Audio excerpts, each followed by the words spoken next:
everyone, I'm here to do my February wrap up, and I read a total of 9 books this week, all but 2 or 3 of them were physical ones.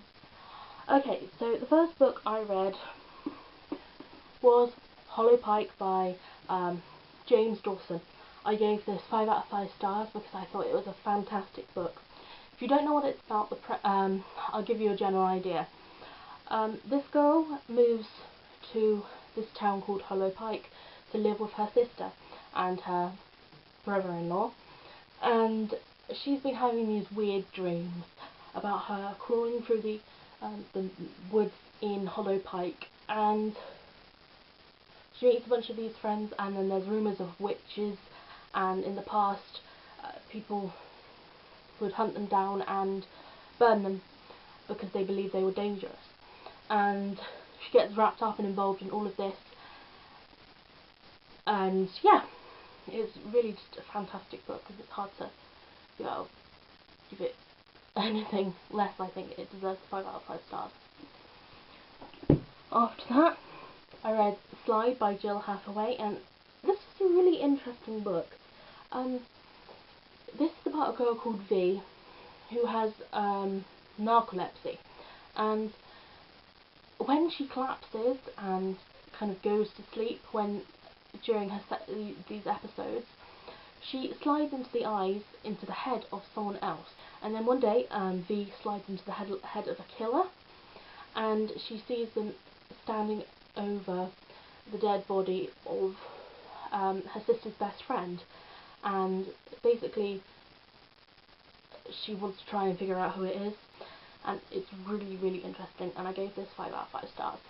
The next book is Anthem for Jackson Dawes by Celia Bryce, and I got sent this for review by the publisher, what was it, Bloomsbury I think, and I gave this 3 out of 5 stars. I wasn't overly impressed. I mean, it was a good story overall, but it wasn't amazing. Basically, this girl called Megan Bright goes to hospital for her first chemo treatment, and she meets Jackson Dawes.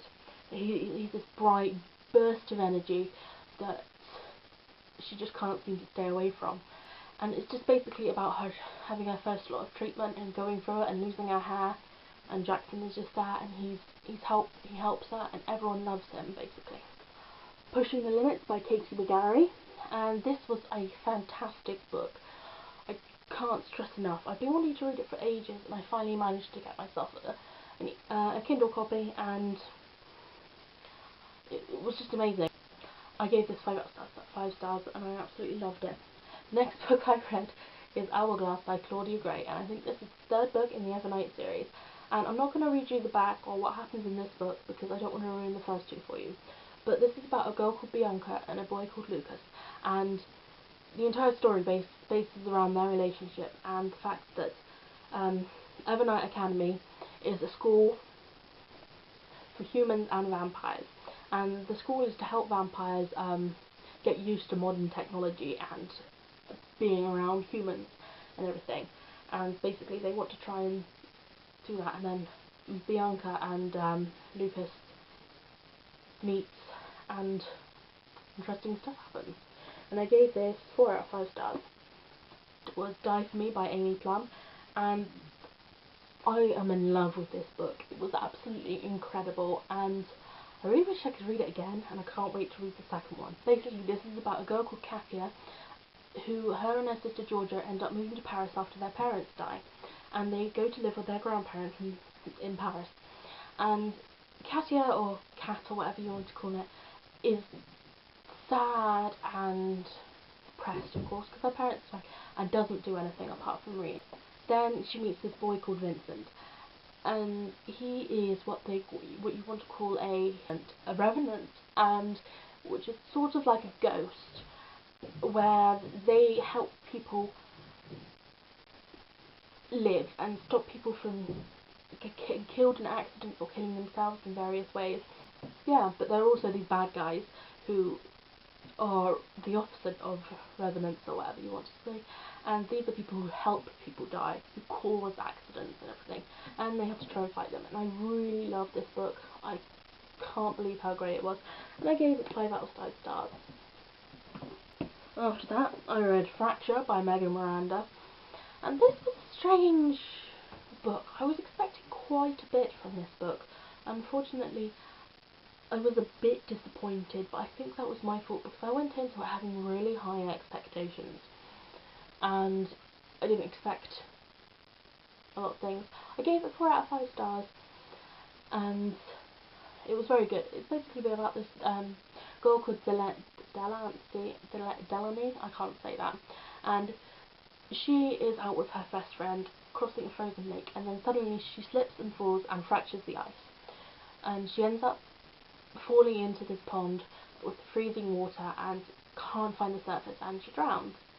And then 11 minutes later, her best friend pulls her out of the water and does CPR, and then she's officially dead, but the doctors are mystified because she starts breathing again and goes into a coma. It says that she has brain damage and that she won't be able to talk or do anything like a normal person will be able to do, but when she wakes up out of her coma, she is perfectly fine, apart from the fact she gets this itching sensation, a sensation that pulls her towards the dying, and she knows when they're going to die. So yes, I really did enjoy reading this book, even though it did have its faults, and I gave it 4 out of 5 stars. There is also a review of it on my blog if you want to check that out. The next book I read is Insatiable by Meg Cabot, and this book is about a girl called Nina who is saved one evening when she's out walking her dog by a man who saves her from a bunch of bats that are trying to attack her. And then she later finds out that he is actually a prince, and later on actually finds out that he is a vampire, and he is the prince of all vampires, and he rules over them and keeps them in line. He does not let any vampire kill humans, although a vampire is actually killing them, a bunch of girls, draining them of blood and leaving them in the park for the police to find. So there's this murder investigation going on, and he's trying to find out who the vampire is, disobeying his rules.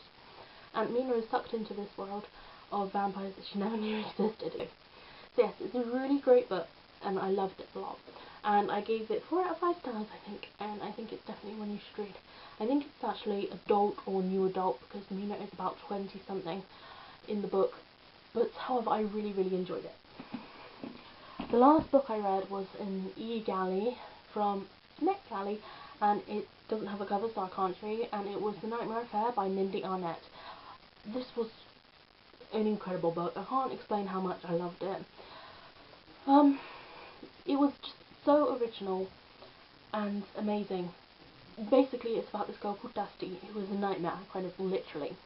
And then one day, Dusty is feeding off this guy from her old high school. In the dream that Dusty was in with Ellie, he was dreaming about a girl being murdered, and it turns out that a girl in her school, the exact one that he was dreaming about, actually did get murdered.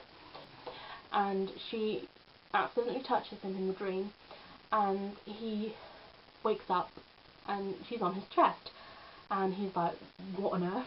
And you're just like, a bit awkward. And she tries to use her magic towards him to make him forget, however it doesn't work. Later she finds out when she goes back to her boarding school, Arkwell Academy, that she and the boy, Ellie, are actually dreamseer partners, and they can predict the future. So basically Dusty and Ellie have to kind of try and predict the future so they can find out who the killer is before he strikes again. He or she, you know. So yeah, I really, really, really enjoyed this book. I think it was one of my favourite reads this year. I gave it 5 out of 5 stars, and I honestly can't wait to read more by Mindee Arnett. She's such an incredible writer. So yes, what books did you read this February? Let me know in the comments. Happy reading. Bye!